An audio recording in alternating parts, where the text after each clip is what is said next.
আমি ডাক্তার মোহাম্মদ শরীফুল ইসলাম, সাধারণ সম্পাদক প্রার্থী মই মার্কা নিয়ে নির্বাচন করেছি। আমাদের 3 নম্বর জগন্নাথপুর ইউনিয়ন বিএনপির দ্বিবার্ষিক কাউন্সিল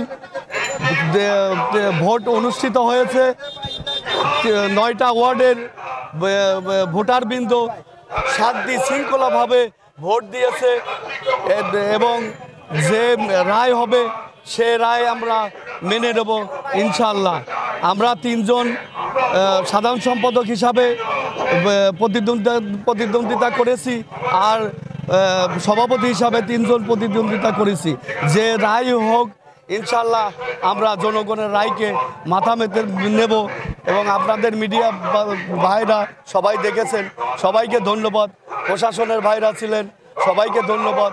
সর্বস্তরের ভোটারবৃন্দকে ধন্যবাদ। আসসালামু আলাইকুম।